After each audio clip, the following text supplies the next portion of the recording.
Hello friends, welcome back to my channel. How are you friends? I hope you all doing good.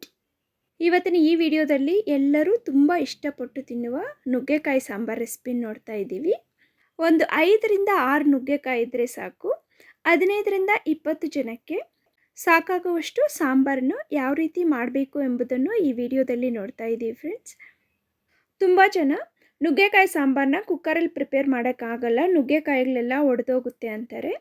ಆದರೆ ಈ ವಿಡಿಯೋದಲ್ಲಿ ತೋರಿಸೋ ಥರ ಮಾಡಿದ್ರೆ ಕುಕ್ಕರಲ್ಲಿ ಸಹ ಈಸಿಯಾಗಿ ನುಗ್ಗೆಕಾಯಿ ಸಾಂಬಾರನ್ನ ಮಾಡ್ಬೋದು ಫ್ರೆಂಡ್ಸ್. ಬನ್ನಿ ಯಾವ ರೀತಿ ಪ್ರಿಪೇರ್ ಮಾಡಬೇಕೋ ನೋಡೋಣ.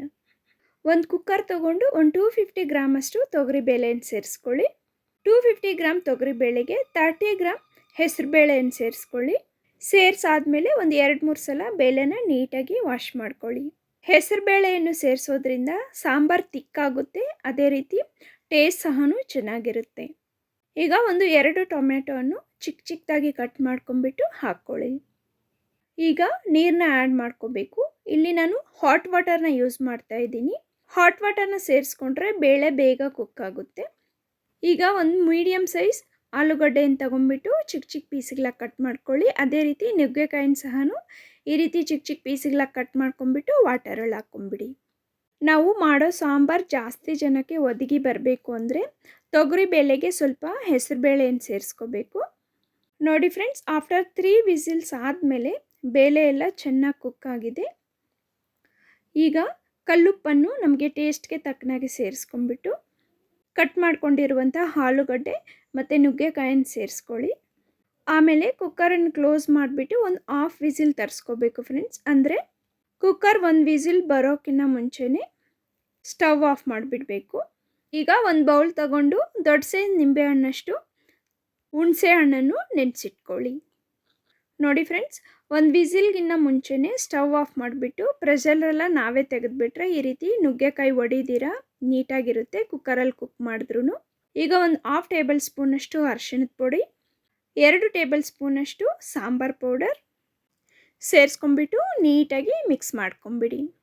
ಮಿಕ್ಸ್ ಮಾಡಿ ಆದಮೇಲೆ ಸ್ಟವ್ನ ಲೋ ಫ್ಲೇಮಲ್ಲಿ ಇಟ್ಕೊಂಡು ಒಂದು 5 ನಿಮಿಷ ಕುದಿಸ್ಕೊಳ್ಳಿ ಫ್ರೆಂಡ್ಸ್. ಈಗ ನೆನೆಸಿಟ್ಕೊಂಡಿರುವಂಥ ಹುಣಸೆ ಹಣ್ಣನ್ನು ರಸ ತೆಗೆದುಬಿಟ್ಟು ಈ ರೀತಿ ಸೇರಿಸ್ಬಿಡಿ. ಸ್ಟವ್ನ ಲೋ ಫ್ಲೇಮಲ್ಲಿ ಇಟ್ಕೊಂಡು ಒಂದು 5 ನಿಮಿಷ ಈ ರೀತಿ ಕುದಿಸೋದ್ರಿಂದ ಸಾಂಬಾರು ನಮಗೆ ತುಂಬ ಟೇಸ್ಟಾಗಿರುತ್ತೆ. ಈಗ ಸ್ಟವ್ ಮೇಲೆ ಒಂದು ಕಡಾಯಿ ಇಟ್ಕೊಂಡ್ಬಿಟ್ಟು ಒಂದು 2 ಟೇಬಲ್ ಸ್ಪೂನಷ್ಟು ಆಯಿಲನ್ನು ಹಾಕಿ, ಆಯಿಲ್ ಬಿಸಿ ಆದಮೇಲೆ ಸಾಸಿವೆ, ಒಂದು 3 ರಿಂದ 4 ಒಣಮೆಣಸಿನ್ಕಾಯಿ, ಚಿಕ್ಕದಾಗಿ ಕಟ್ ಮಾಡ್ಕೊಂಡಿರುವಂತಹ ಒಂದು ದೊಡ್ಡ ಸೈಜ್ ಆನಿಯನ್, ಕರಿಬೇವಿನ ಸೊಪ್ಪು, ಆಮೇಲೆ ಒಂದು 1/2 ಟೇಬಲ್ ಸ್ಪೂನಷ್ಟು ಇಂಗನ್ನು ಸೇರಿಸ್ಕೊಳ್ಳಿ. ಇಂಗನ್ನು ಸೇರಿಸೋದ್ರಿಂದ ನಮಗೆ ಜೀರ್ಣಶಕ್ತಿ ಚೆನ್ನಾಗಾಗುತ್ತೆ. ಈ ಒಗ್ಗರಣೆಯನ್ನು ಈಗ ಸಾಂಬಾರಲ್ಲಿ ಹಾಕ್ಬಿಡಿ ಫ್ರೆಂಡ್ಸ್.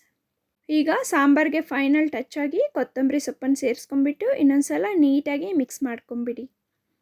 ನೋಡಿದ್ರಲ್ಲ ಫ್ರೆಂಡ್ಸ್, ಎಷ್ಟು ಈಸಿಯಾಗಿ 15 ರಿಂದ 20 ಜನಕ್ಕೆ ಕಡಿಮೆ ವೆಜಿಟೇಬಲಲ್ಲಿ ಟೇಸ್ಟಿಯಾದ ಸಾಂಬಾರನ್ನ ಪ್ರಿಪೇರ್ ಮಾಡ್ಬೋದು. ಈ ವಿಡಿಯೋ ಇಷ್ಟ ಆದಲ್ಲಿ ಪ್ಲೀಸ್ ಒಂದು ಲೈಕನ್ನು ಕೊಡಿ. ಅದೇ ರೀತಿ ನಿಮ್ಮ ಫ್ರೆಂಡ್ಸ್ ಹಾಗೆ ಫ್ಯಾಮಿಲಿ ಮೆಂಬರ್ಸ್ ಜೊತೆ ಶೇರ್ ಮಾಡ್ಕೊಳ್ಳಿ.